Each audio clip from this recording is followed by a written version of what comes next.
Hi Mum! You do everything for everyone else. Let me help you make your life easier.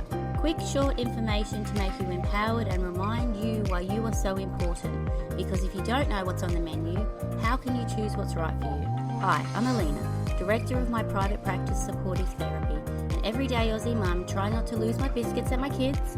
As a mental health professional, I'm here to share my secrets so no other mother feels alone or powerless. Knowledge is power, and I want you to be powerful. Think of it like I'm your mindset coach through all of this. Everything is backed by science and psychology. I believe in you, and I want you to be the best version of yourself. To be happy and to feel in control, you need to be mentally strong. Hello everyone, welcome to today's podcast. This session is actually very, very important. So for myself, I have 3 little boys, and my middle boy runs hot, just like his dad, right? Like hot, so hot. And so especially in the middle of the night, it doesn't matter whether it's winter, summer, whatever, he's like a pool of sweat, just like this hottie sweat little tiny mess, right? The thing about that is that he will then end up having nightmares or night terrors. Night terrors is absolutely awful because for mums especially, we have so much on the go. We have so much to try and do as it is, whether you're a stay-at-home mum or you're a working mum or a single mum, especially when our children are very little. It's that reminiscent of sleep deprivation. And I don't know if you realise, but sleep deprivation is actually a torture technique. If you don't get adequate amounts of sleep and good quality sleep, it really impacts negatively your brain functioning, your clarity, being able to regulate yourself, being rational or logical, okay? Sleep is so important, and women need more sleep than men. The reason behind that, the theory is because even though men may stereotypically work physically more than women, the way that a woman's brain is she's always thinking the complex tasks. She's always got an increased mental load, especially with her parenting and the house organization. So women actually need more sleep than men because of the increased thought process that women experience in comparison to men, okay? So even though men can be happy with 6-7 hours sleep, women need 8-9 hours sleep, and that's to recharge those batteries, especially everything to do with our brain, with our clarity, and with our organization skills. And you think as well, when you have a little minion, their little brains are still developing, and sleep is so important to them, okay? And that's what they say even with teenagers. With teenagers, they end up having that huge bouts of sleep, and they can sleep for a solid 12 hours, which I'm jealous. I would love to be able to have the time to do that, or just the opportunity, to be honest. But when teenagers do that, it's because that's the most important bit where the brain is just taking it to that next level of growth and development, and what do they say? Shedding their sheath.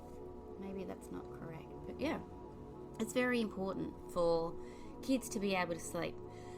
So if your child is not getting adequate sleep, it's going to present as irritability, as frustration, as anger.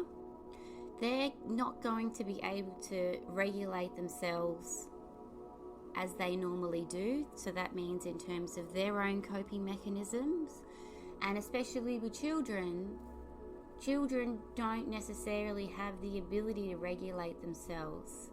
They need co-regulation. So with a parental figure, with a teacher, with a caregiver, the adult who's there for them, looking after them, needs to know and understand how to regulate themselves and make themselves calm. And that's the thing that then helps your child or even teenager feed off you essentially, and then will co-regulate. So if you yourself as a caregiver or a mum, obviously, you're unable to keep yourself calm and relaxed and regulated and being present in the moment, understanding consequences with rational thinking. So there's some of the examples of what it's like to be regulated. If you're unable to do that, then it's impossible for your child to do that as well. So if they're sleep deprived, if they don't have adequate regulation skills or co-regulation skills, it's like there's a whole house of chaos, okay? And that's what I used to be like. It was just awful, absolutely awful. And it's like everyone would set everyone else off. You know, there was no need for it. There were no catastrophes, nothing was wrong, but everyone was just this heightened state of unnecessary anxiety. And that's before I dedicated all this time and effort and the years and years of education and the embodiment of everything that I've learned to understand the importance of regulation, co-regulation, and sleep for mental health. So let me tell you about nightmares, okay? The reason why we have nightmares is because it's your brain's way of waking you up in the middle of the night or when you're having a nap because something is wrong with your body, okay? So picture this. If you're laying down on your back and your right arm is actually twisted around and laying under your back, in the middle of your back. So you're laying essentially on your own arm. If you lay this way for an extended period of time, your arm is going to start to restrict the blood flow. It's going to then get pins and needles. Because of the weight of your body on your arm, there is a chance that if you don't move in a certain period of time, there could be a chance that it completely loses all blood flow and could, worst case scenario, cut off the blood circulation to your arm and your arm could fall off, okay? Obviously that's over exaggerating. Your brain doesn't know that. All your brain knows is that there's something wrong, it is uncomfortable, there is a chance that my arm could fall off because the blood circulation is not getting to it. So how am I going to make you move your arm? The way that your body makes you move your arm is that your brain conjures up a nightmare so that when you have the nightmare, you wake up. And when you wake up, you sit up and then you actually move your arm out from that position. You can't feel your fingers anymore. You got pins and needles, it's uncomfortable. But your brain was able to wake you up with a nightmare. And that's how efficient the body system is. So for little kids who, well, this could also be for adults, obviously. This is my sweaty hubby. For humans that run hot, that are overheating quite often, and especially in the middle of summer, your heat escapes from your head and escapes from your feet.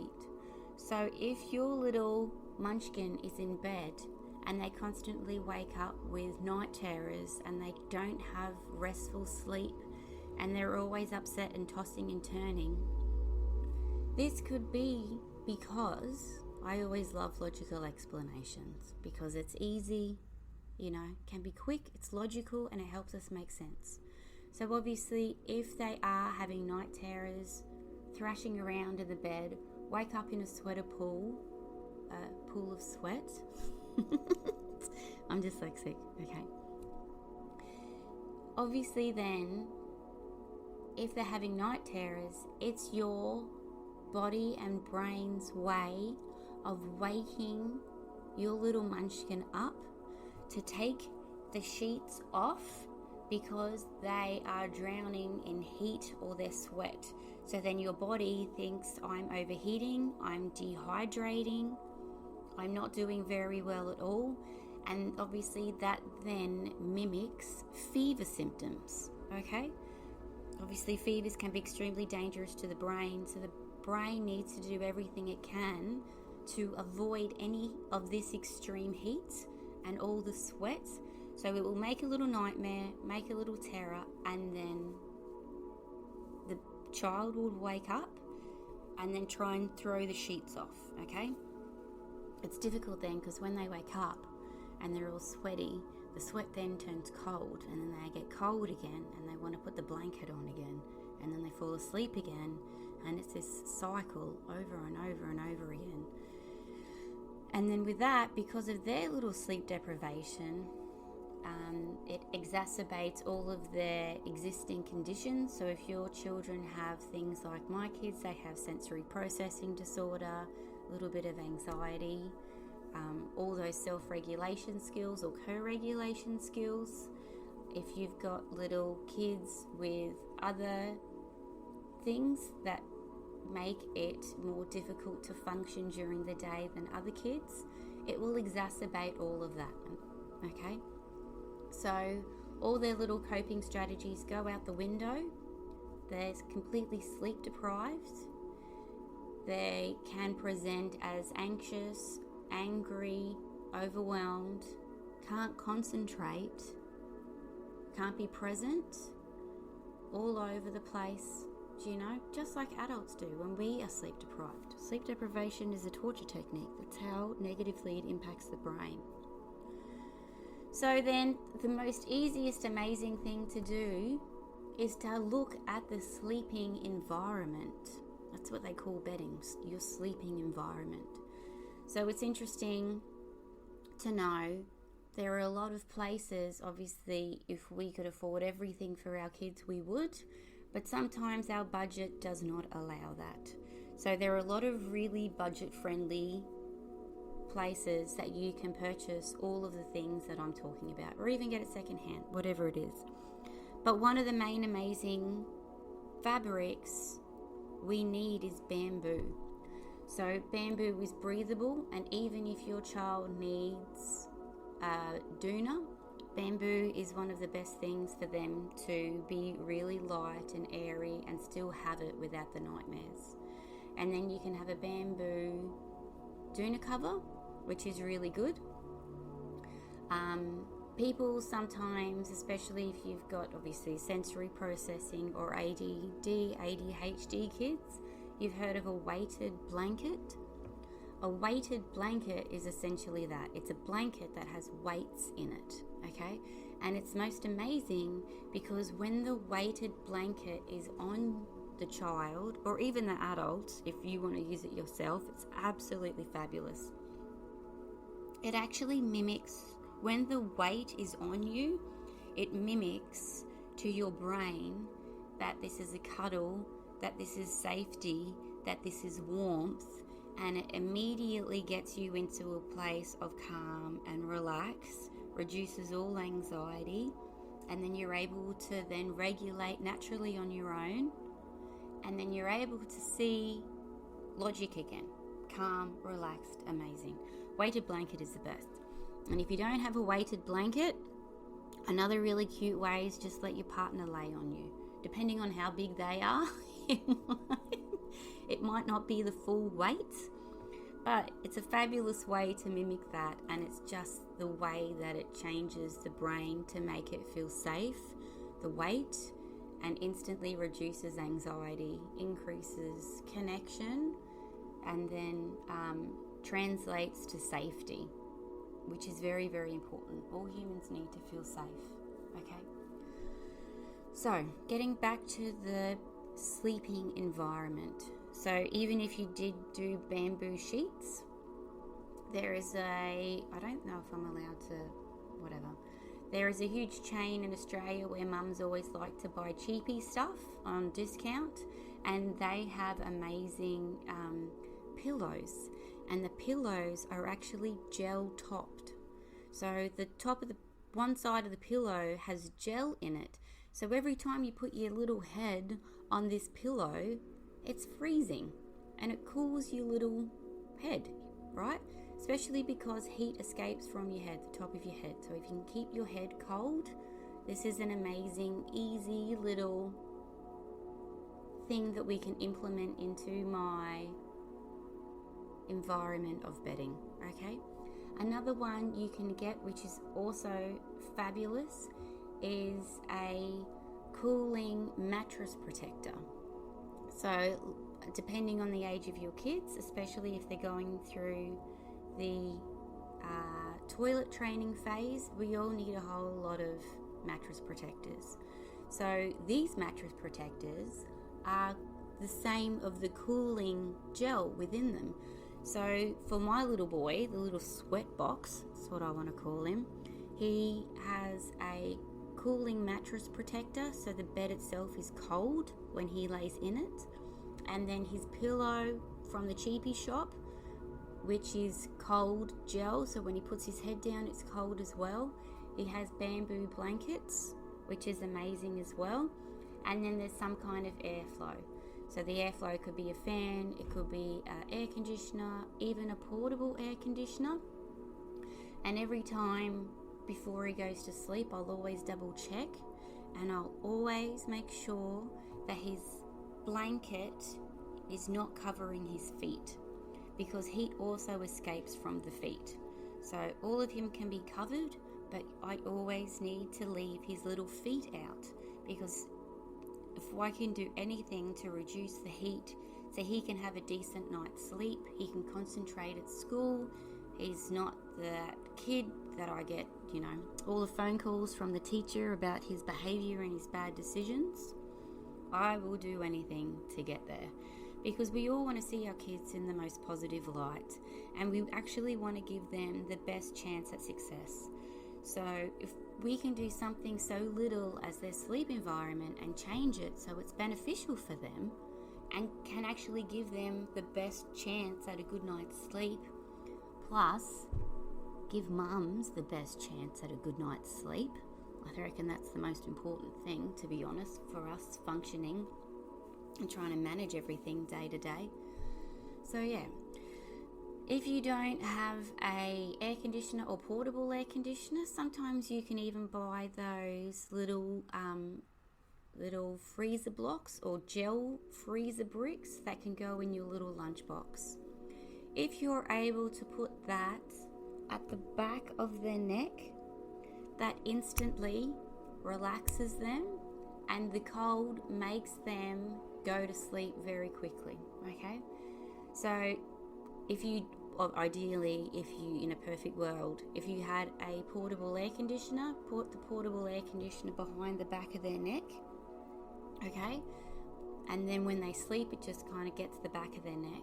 Leave their feet out with their gel top stuff and their bamboo stuff, But if you don't have that, the back of the neck is the most important thing to help them cool down as quickly as they can, so they're not agitated, and then it's the most quickest way for them to get to sleep. And for us, sleep is so important, and the struggles of bedtime can be enormous as it is, okay? So anything we can do to increase happiness and to make the bedtime routine as seamless and as pain-free as possible, that gives them the most sleep they can, to give their little brains a chance to recoup. The desperation is real, I'll do anything just for them to go to sleep on time, 7 o'clock, just relax, get to sleep, have a decent, good quality sleep, have a nice sleeping environment, leave their little feet out, and then they actually wake up happy in the morning instead of waking up screaming at me for no reason. I'm like, geez, leave me alone.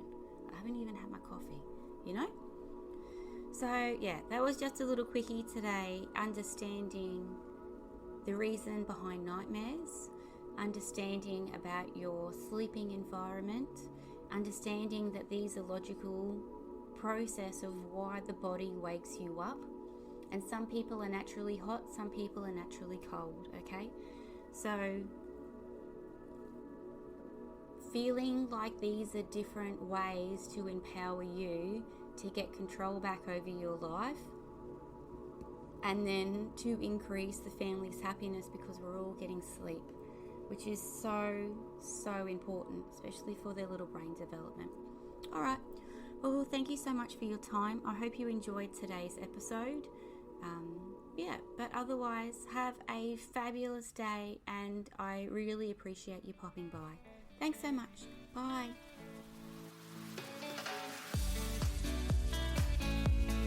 If you're hearing this message, you've listened to the entire podcast, and for that, I would like to thank you for your support. So you can find me on Instagram or Facebook at supportivetherapy_, and then you can find heaps of free resources online at www.supportivetherapy.com.au.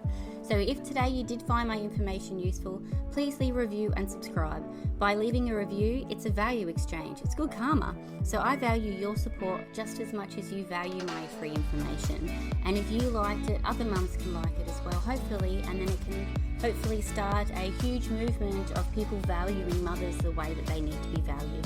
So please feel free to let me know what topics you would like to see in future episodes. Always feel free to get in touch with me in the comments. Otherwise, follow me on Supportive Therapy social media networks. Thank you so much for your time, and have a wonderful day, you beautiful mum.